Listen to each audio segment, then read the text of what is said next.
Essentials, Tattoos, Lifestyle, Culture, hosted by Primo. Hey, what's up, everyone? This is Essentials Podcast. We want to thank you guys for tuning in once again. We are here live. We want to thank everybody for tuning in again. Also, make sure you subscribe and share and turn on the notifications for everybody to know about Essentials. Today's guest, he has a book that he wrote, Essay to Master Jefe. Big man right here, Raul, man. Thank you for coming in, bro. I appreciate that.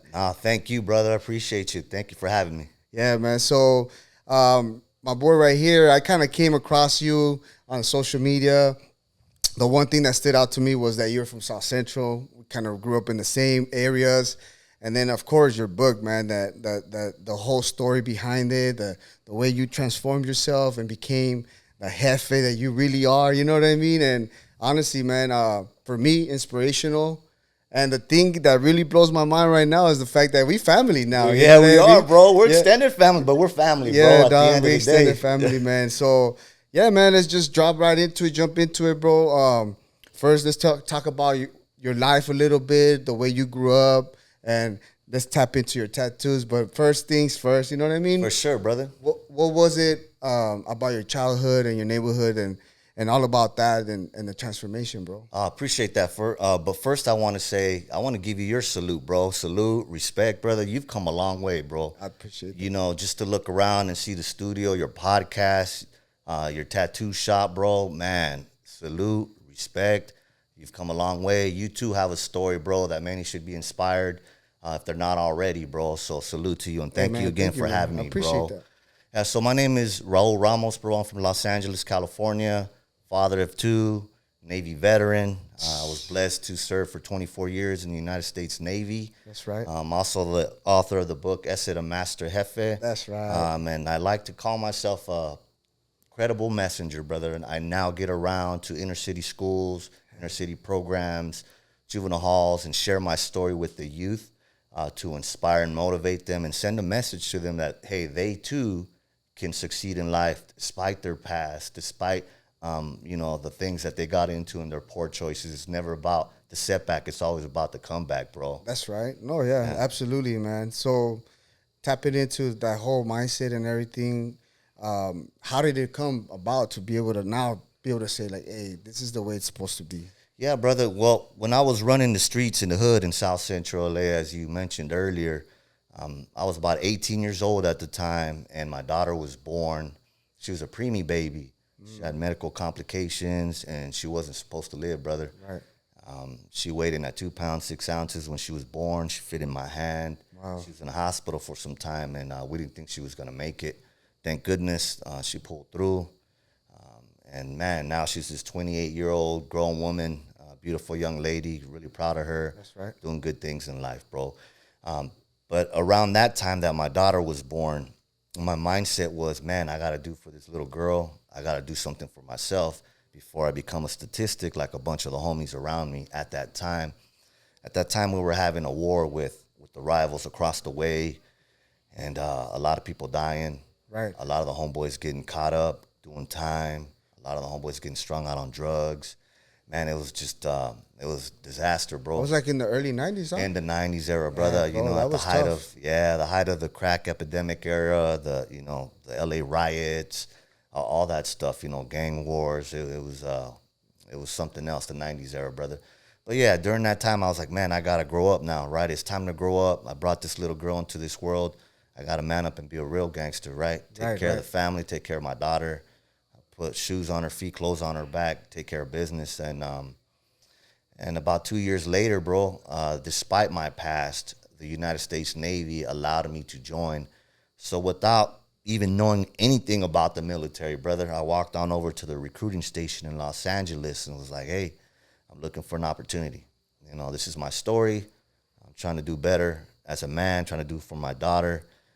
I'm looking for an opportunity. Initially, I went to the Marine recruiting station. Right. They had a little bit more strict policies on tattoos.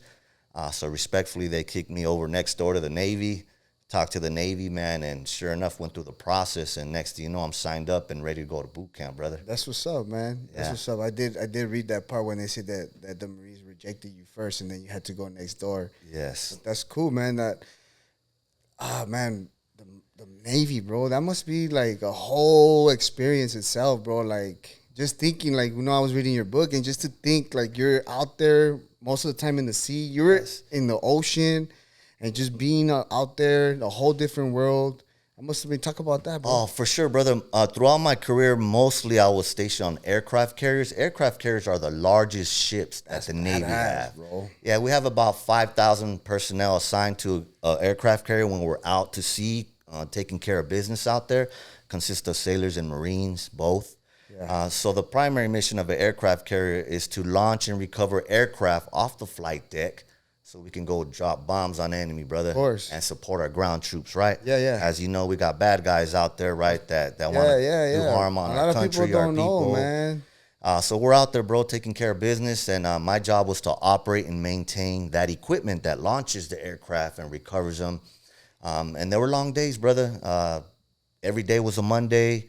We worked from early in the morning to late at night, fixed anything that broke at night, and we did it all over again, 7 days a week, for months at a time, brother. But it was rewarding in the end, bro. Man, I at one point when I was growing up in the hood too, like that was, I feel like the option to escape from what we were raised in, like, man, I think my option is the military. Yes. I never got no letters, but I came to find out that my mom was throwing them all away, bro. Oh man, so she wouldn't let me enlist because Yeah. I think honestly, yes. no lie, I probably would have done it. I hear that story a lot, man, that, and I understand, right, as a parent, you Yeah, just yeah, don't of want to course. send your son or your daughter out Of there to the course. field not knowing if they'll ever come back, right? Yeah, of course. So I totally get that. But sometimes, life is about taking a chance, bro, and, there always can be an outcome, and I was one of those success stories. And I know there's many others from our backgrounds, from the hood, from the inner city, man, that can do just the same, man. For real. If they were allowed the I opportunity, mean, you think about it, bro. We were raised in a war zone. Yeah, for You sure. know what I mean? So we would do good under pressure, you can say. Absolutely. Because we're so used to being in an environment where you always got to be on your toes. Yes. At least that's how it was growing up. For sure. All those things that we learn in the street, we can turn all those negative things into a positive and bring them over to the military and succeed, bro. right. That definitely helped me out for sure. And to jump a little bit about that, how you were able to channel the mindset, because that's the important part, right? Yes. Channel the mindset, because I used to be like, man, if I was able to do good doing bad, you know what I mean? Yes. Make a system work, right? To Yes. make feria, whatever. Sure. I can do that with tattoos. You know what I Yes. mean? So I was able to change my mindset. I'm sure that was what you did with yourself. And that was the most difficult part, brother, is the mindset change, right? From street gang life in South Central LA to the military was the most difficult. It didn't happen overnight, brother. Of course. And I kind of talked about one instance in my book, on my first deployment, when someone tested me, right? Right. They got in my face. And, Because he knew you had the tattoos. Yeah, it hit me up, and, the old me came out. And, and it took a little while to get past that. It took a few years. I grew up a little bit more. I got some leadership positions, and that's the old me. I got to let that go. Right, You know what I'm right. saying? I That's got to what's stay up. focused, right? And eventually, that's the old me, man. I'll never go back to that. Like you never really realize the switch that comes on, right? But you already Exactly. know that, hey, that's not me no more. It just doesn't feel right to be that person anymore. Exactly. It's definitely a trigger, brother. Right. But now as we grow older and mature, again, we got to understand that it's a trigger, and we got to know how to handle that best we could without getting caught up, right? Yeah. It's the best thing you can do for yourself. For sure. Okay, so let's go tapping into some of the tattoos you have. Let's go back to the tattoos now. I want to talk a little bit about that, because I see a couple of ones that, as far as the one I can see here, the praying hands, trust in God. Yeah, brother. So I have a variety of tattoos. I have Navy tattoos. I have some hood tattoos still. I have some tattoos of faith. I'm a man of faith. I believe in God for sure, 100%. This one's South Central LA, man. As you know, there's a lot of good and bad memories there, bro. Right. It's a trip, because a lot of people don't even know that the official name nowadays is South LA, right? Yeah, I think in 2003, they went and changed the name from South Central to South LA. I understand why they did that. They're trying to get that negative that negative name away from South Central LA. But to me, that's like erasing history, bro. And, Right. But to me, it's always going to be South Central. Of LA, course, right? we know how the government works. There's always some kind of money tactic, kind of. Or They're always it doing came something. They doing something, from but the at city the end of or the for day, the county, wherever it we came from South Central, That's right. and that's what it is. You know what I mean? So for sure, a lot of memories there, good and bad. Like I said, as Right. you know, a lot of history in South Central LA that a lot of people still don't even know about. You know, the history behind the projects out there in South Central. How Central Avenue alone back in the day had a whole bunch of jazz clubs and just a whole bunch of history. There's bro. a lot of history right there, A lot of history man. there, and then of course all the '90s era, '80s and '90s era in South Central LA. A lot of people can relate to that because again, that was the height of the crack epidemic era. The riots. You know, there Right. was so many the height of the gang violence. There was so many things going on there. I'm very proud of where I came from there, and when I was running the streets. However, I don't glamorize it, right? And but I'll never forget where I came from because it's definitely a part of me, and I wanted to tattoo it on me. Of course, the tattoos of faith. A lot of Navy tattoos, some lettering, a couple pictures on me. Let me ask you this: how old were you when you got your first tattoo? Oh man, when I got my first tattoo, I was 11 years old, brother. I was a kid. 11 man, years I old? remember like yesterday, brother, when my mom found out that I got my tat, bro. She had the bell right there ready for like or the what? chancla, bro. Damn, man, bro. but you know, I feel bad. I know I'm laughing. We're kind of joking about it, but I really truly feel bad. But my mindset back then, you know, running the streets was the hood, and that's all I knew, bro, and that's all I wanted. That was my profession. So I thought, right? So I went ahead and tatted the hood on my face, on each side of my face. The face, yeah, bro? and then I had 3 dots under my eye. I had a big old tat on my back, the hood tat. I think I had a little ugly tattoos I have here on my arms too, representing the hood. But I remember it was the middle of summertime, bro, and it was hot as hell. And I was sleeping on the floor. Didn't have a pillow that day or anything. I don't even think I had a blanket, but it was hot as hell, and I had a beanie on my head, brother. And I rolled the beanie down, past like down by my ears to cover the tats on my face and on my eye. And in the event that my mom would walk by and kind of look down at me, right? Well, anyhow, all I remember, bro, is I was waking up, hot as hell, sweating on my back, on my neck, and I feel someone scratching on the side of my face, right? And I look up, man, it's my mom's, bro. So she starts going nuts, right? In Spanish, yelling and screaming. She's like, take that off your face in Spanish, right? Cussing. Yeah. And I'm like, it's not coming off, Mom. You know, it's permanent. It's a tattoo. And she just started going nuts. And then I thought I was a little badass, right? Right. I go, look what I got on my back. And then she really lost it, bro. She started crying, throwing the chancla at me. And felt really bad about that, bro. Well, now, back then, my mindset in that moment, was do you feel like you wanted to piss her off? I didn't feel like I wanted to piss her off, but I felt like I wanted to just be that tough guy, and I didn't care if it was my mom or not. That was my mindset, sadly, bro. Yeah. No, but I mean, you know, at that age, bro, 11 years old, bro. For sure, man. All you want to do is earn your respect from the homies, right? Yeah, man. And, you know, I've always, at that age, I felt like I was already grown, a grown man, bro. I was hanging around grown man, right? Right. And I've always looked older, too, bro. Excuse me. Like, at the age of 11, I could pass for 14, 15. Yeah. At the age of 15, I could pass for the age of 20, bro. Yeah. Even the way you carried yourself, too, that's why. Exactly. Okay. Exactly. That's what's up, man. Yeah, man, I'll never forget that, though, bro. I mean, like I tell the youngsters, man, they got to wait on them tats, you know, make sure that you get the proper, obviously, age. Yes. Make sure you're 18 when you get your tattoos. Yeah. But make sure you have a strong meaning behind it, right? Like, and even deeper than that, brother. When I talk to the youngsters, we talk about tattoos, right? And we talk about gang-related tattoos. Right. And we ask the question, all right, what if you're walking around, right, and you have a gang tattoo that's visible on your face or on your neck, and you're with your child, your mom, your dad, your grandparents, or someone that you love? I was like, what could happen? What is the worst-case scenario?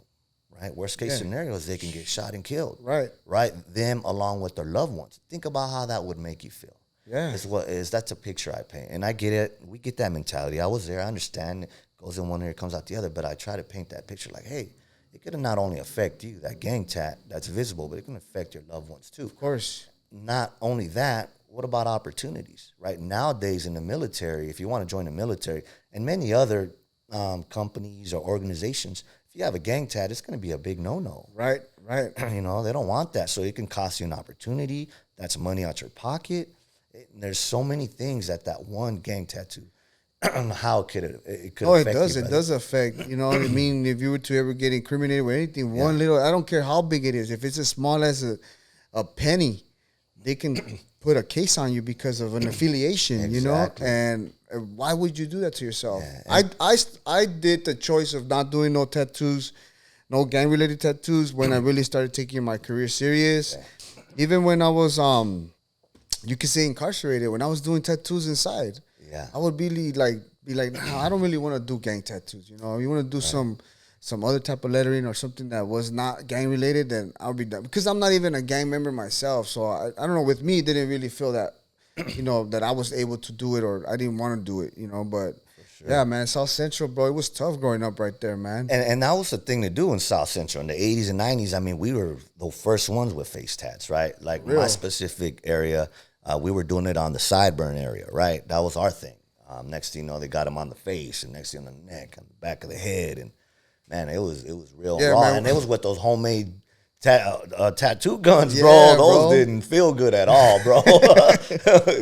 You know, infections coming like back and forth, using the same damn needles. Brother, I remember I had this little ugly like LA tattoo that's covered now right here that one of my homies did. Man, that thing was starting to turn green and all kinds of different colors, bro. It's so bad. Hey, bro. But those face tattoos, I can't even recognize. Yeah, I got them lasered off, brother, in 2015. While I was in the Navy in the service, my hair kind of covered it slightly, but I was still known as the guy with tattoos on his face. Right. Because when you went to go and get recruited, you had those face tattoos. Yes, so I had to get a waiver to join the military to get permission from higher authority to join because of my gang-related tattoos. That's crazy. But they also knew that my hair can grow a little bit long and cover them up, and that's probably another reason why I got that thumbs up. Right.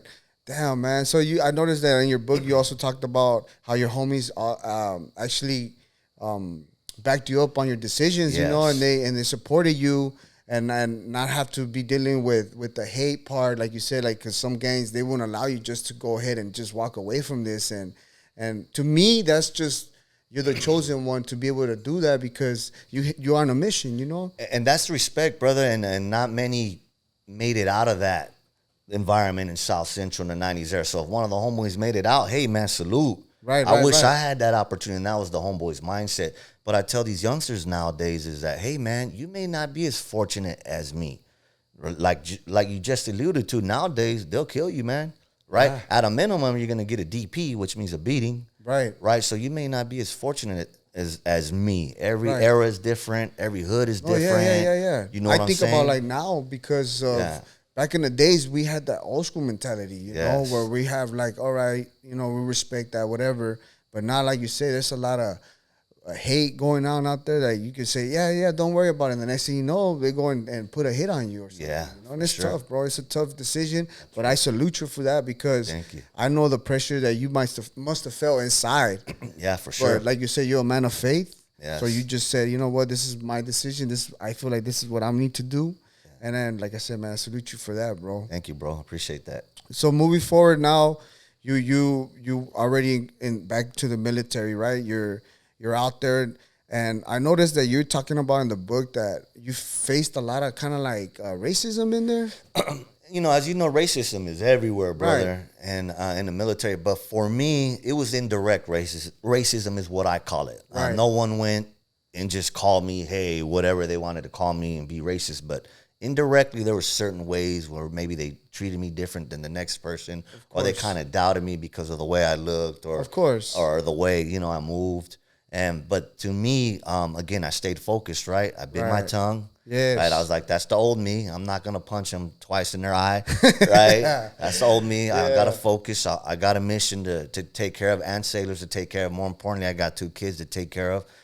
So I just kept it moving, bro. I was like, brush it off. That's fuel to my fire. Right. Let's keep it going, That's good. brother. That's good that you know that you do it that way, because I'm sure that your position also kind of ticked. If they were doing it on purpose, it probably ticked them off because you were always like still staying in your lane, man. Yeah, and also like for you to accomplish the position you're in, bro. Like you started from the bottom. Now we at the top. Thank you, brother. You know Yeah, what it I was mean? an easy journey, man. I did have a lot of great mentors, bro, which is important for everyone, right? Everyone should have a bro. mentor, whatever game you're in a tattoo game, in a military game. So I had a lot of great mentors, bro, that helped me get to the top. Great people that work with me and that work for me.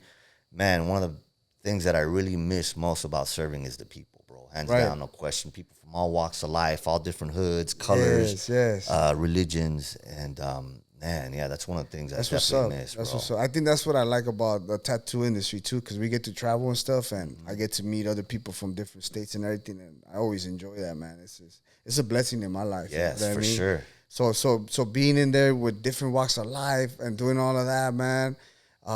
Anything you can share from us from that experience itself, or that you want to highlight? Man, just again, just working with everyone, especially up on that flight deck, brother, because we identify ourselves on that flight decks by what color you wear up there, which is kind of ironic, right? Being that we're from hood and California and there's colors involved. It's a system for everything, exactly, brother. But we all come together, right? We call it. I like to call it the Skittle Gang, bro, because it's like a bunch of Skittles up there on the flight. I mentioned you said that the Skittles, and I was trying to think like, what did he mean by that? Yeah, so because everybody's just running around everywhere, different colors, and each color signifies their job, bro. So, like for example, I was a green shirt. I was responsible for the launch and recovery of aircraft. Yeah. Like our red shirts were like the bomb guys or the crash and salvage guys. Right? Our yellow guys were the flight deck directors, which is directing the aircraft around. Everyone had a job and we all came together. And again, people from all walks of life, all religions, but we all came together. We put all that aside and made it happen every day, bro. That's crazy. The mission. I just right now I was thinking about that part in the book where you're talking about the ocean.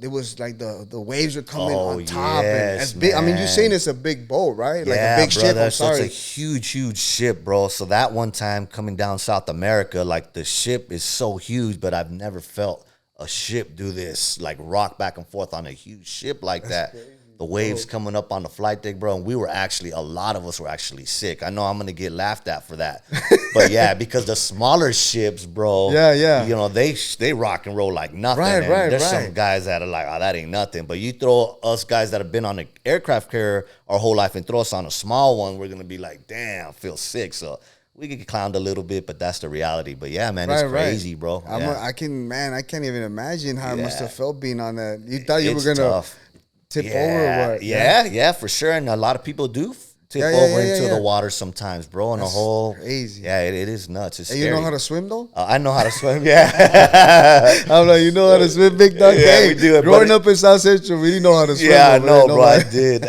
You know how I learned when I was a kid? We used to jump the fences and just jump in the pools and learn how to swim on our own, bro. Of course. That definitely contributed to. Or you throw them in the pool. Hey, you better start learning how to swim. Yeah, man. But it was cool serving on those ships, bro. Very, very small quarters though, bro.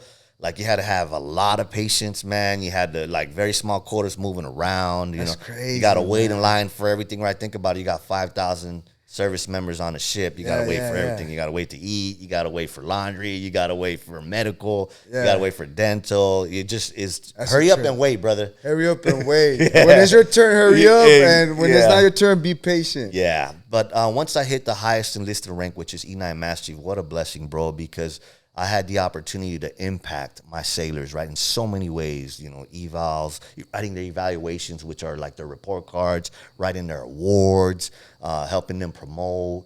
Like now it was my turn to give back when I made it to the top, right? At that time, I was just chilling in the car now, just cruising, right? Rolling down the window like, what's up? But at the same time, now I was not only on cruise control, I was taking care of the sailors and the mission. Right. Dope to be able to do that at that level, bro. You know what I mean? You basically did every position you can think of in that work area. In that enlisted ranks all the way to the top. That's what's up, brother. Man. And you say you did it in a short period of time, more than usual, huh? Yeah, brother. So normal time for an E9 Master Chief in the United States Navy, they say about 22 to 26 years. I imagine now it's probably a little bit faster. I was blessed to make it under 18 years, brother. Damn, bro. And that's 1% of the Navy. They call us the 1% Club, bro. So it's pretty cool. Yeah, I feel super proud about that, bro. That's right. Were you actually ever like in a combat? Oh, yeah. So the Navy aircraft carriers, we're called battle groups, bro, and it's not classified information, so I can put that out there. Okay. Battle groups, big aircraft carrier. When we go on combat missions, we're out there and we have a battle group, ships surrounding us, submarines, and then we have our aircraft that we launch and drop bombs on the enemies and support our ground troops. So yes, we were involved. I was involved in several: Operation Enduring Freedom, Operation Iraqi Freedom. One thing I do remember, in 2017, I was stationed on board the mighty warship USS Nimitz.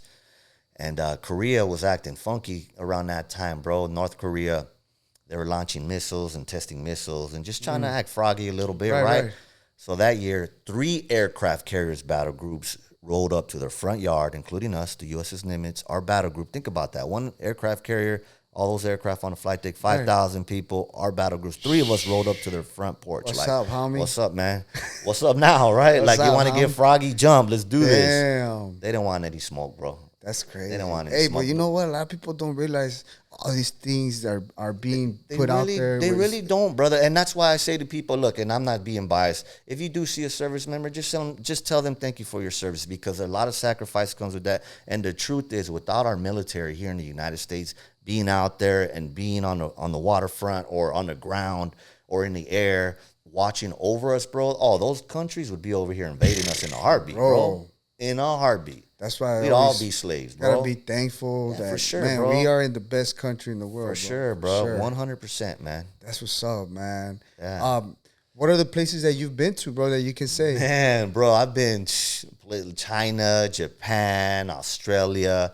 Man, little cool places like Dubai. Damn, Dubai, man, bro. It's so dope. It's very Americanized in Dubai, bro. Really? Yeah, it's very Americanized. Really cool place to visit. Super hot, bro, but cool, man. A lot of cool stuff. The best place you've been to, what would you say? It depends on what you're asking. If you're asking the best place to have fun, Thailand was a lot of fun, man. There a lot of, by the beach, cool food, music loud, and cool bars. I never people get in trouble out there, though. People get in trouble out there for sure. Yeah. Australia was my second one. I like Perth, Australia. Very green. The people were kind. Right. Man, it was dope, man. That's what's up, man. So you get your first tattoo. What about you? When did you get your first tattoo, bro? My first tattoo? Yeah. Shit, I was incarcerated when I got my first tattoo. I was 25 when I got my first tattoo. I wasn't that young. I didn't even know I was gonna tattoo, bro. Well, what kind of tattoo gun, man? Was it a needle or like a homemade? No. Yeah, it was a needle. We got the actual needles from a broom. We got one from a broom, and we did the machine and everything. The ink was made out of handballs. Yeah. You know what I mean? Yeah. I want to talk about a little bit about the whole the difference between the tattoos now and back in the days. You know what I mean? Yeah. What do you think about it now? Like, what do you see from your perspective? Right. How do you think, like, how big it's become now? Wow, man. From my perspective, it's evolved so much, man. I'm like blown away. I remember, back in the 80s and 90s, I mean, we're doing tattoos in the garage, in the living room, in someone's car. Shit, out there on the block, bro. With homemade tattoo guns, right? I remember seeing all that. Guitar strings, bro. Like, you know what I mean? Like alcohol spray, but like rubbing alcohol, spraying that, rubbing alcohol. Like, that's what I remember, bro. And people getting like big tattoos with those homemade tattoo guns. And now, bro, it just like blew up. And the tattoos that I see now are like, man, is that a real tattoo? It's amazing, bro. It's crazy, huh? It almost looks like someone got this dope ass sticker and just put it on someone. Like, right. Wow. But I see the hype. I see that everyone and their mama's tattooing now, bro. It's bad, bro. Though it's dope. Man, I wish I had those skills. When I was a little kid, I used to like to I used to like to draw a lot and do a lot of cursive writing, old English writing.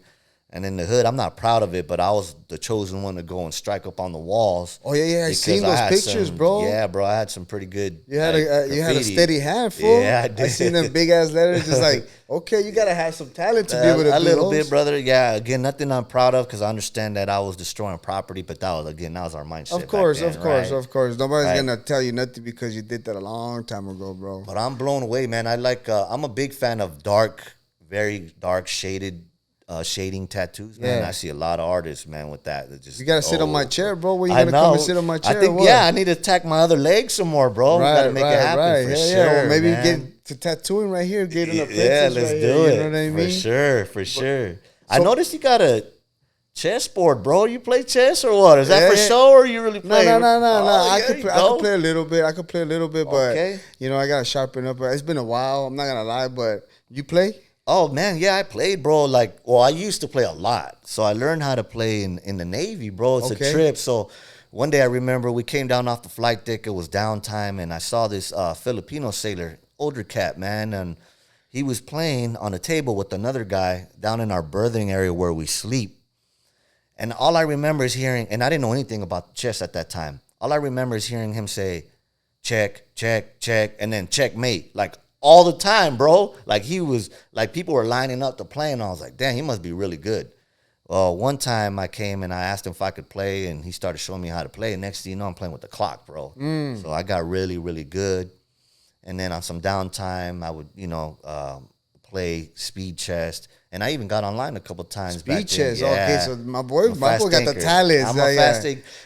Man, but you can be a speed chess player, and then the ones that just play on regular mode, man, those will humble you real quick. I Real think like quick. every move is already kind of like a play that you're already like. But the moment you move one, they already know what kind of game plan you got going on. Exactly. Yeah, bro. I'm not at that level yet, bro. I'm not at that level yet. But I love the game, man. It kind of relates to life a lot, Of right? course, of course. I mean, you got pawns in the game, right? Right? Right, and then you got the king and queen, right? But protect the king at all costs, right? Oh, that's the most important thing. The king, you got to protect the king. You know what I That's mean? right, man. I tell my wife, like, the main purpose for the queen in this game is to protect the king. That's You right. know, and that's how it should be in life, 100%. Especially bro. right now, bro. Like, I feel like as a man, like, they're not putting us where we're supposed to. They're not giving us our place in general, just Yes. speaking. No, You I know what hear I you. mean? Yeah. And I feel like it's important, especially for the women, to give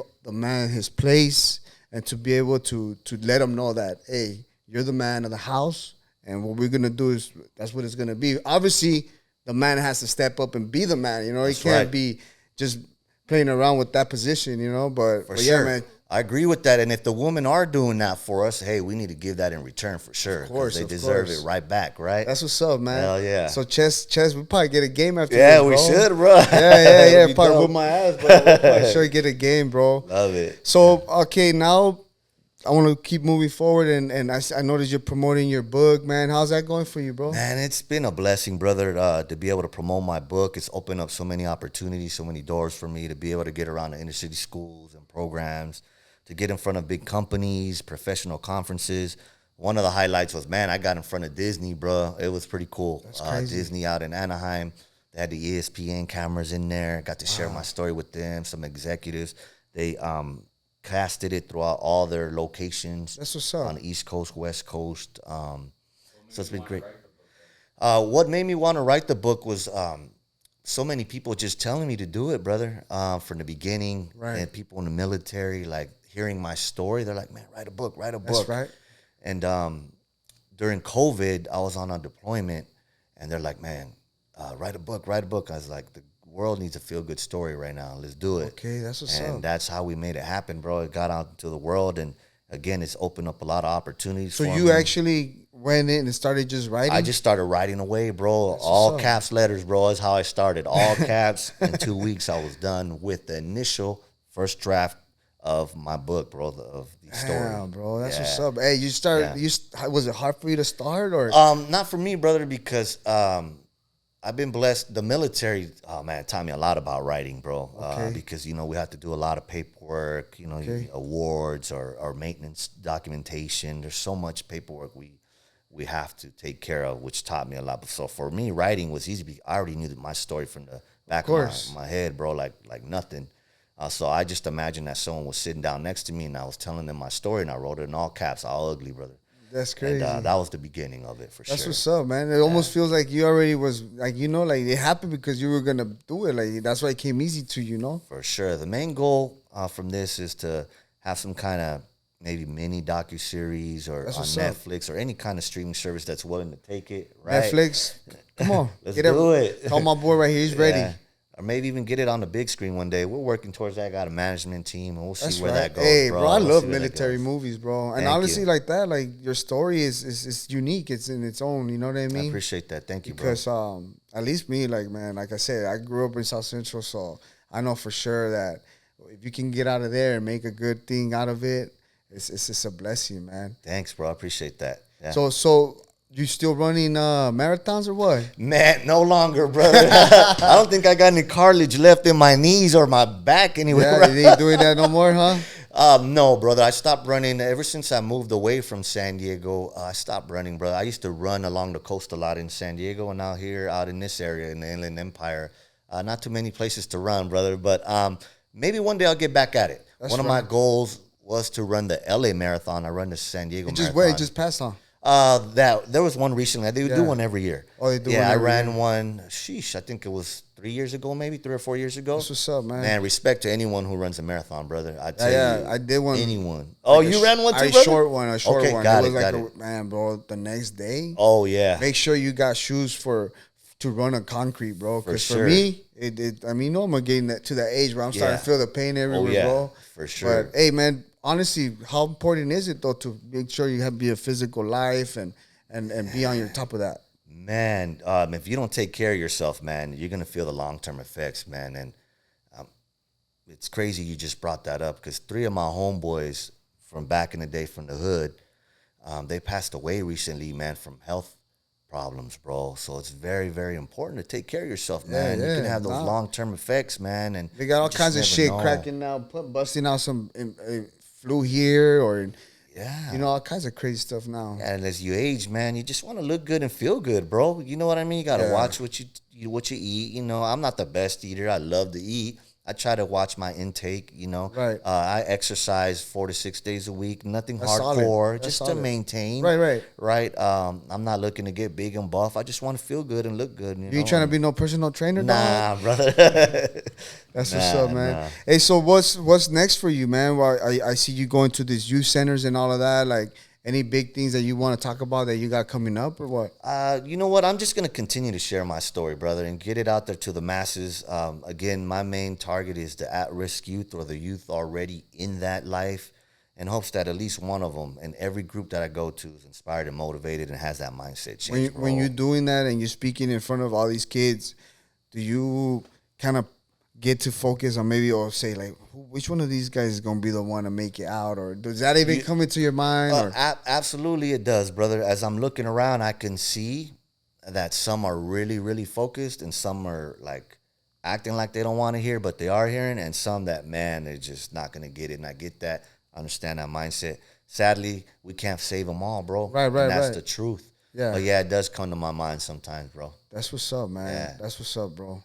Damn, man. I think it's very important that we are always thinking like us for the youth, you know, because that's the future, you know. At least for my kids, I'm always trying to tell them like, hey, you know, make sure you're always questioning your thoughts, your position, that you always take the narrow road, you know, and Yes. don't take it the easy way out, and Yes. you know, because I don't want them to make the same mistakes I did, you know. And it's Exactly. as a parent, it just changes you, bro. Yeah, for sure, 100%. You look at things different, bro. You don't want you want the best for your kids, and you don't want anyone to hurt your kids, and you know what could happen to them because of where we came from and what we saw and what we experienced. So we know the deal, man. So we definitely have a passion for our kids, you know. Hey, bro, so the book, I'm sure a lot of people are now interested in the book. So where can they find the book, bro?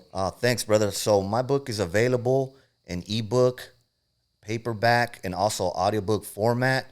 It can be found online on almost every platform, brother. Google is your friend. You can literally get on Google, type the title in, Essay to Master Jefe.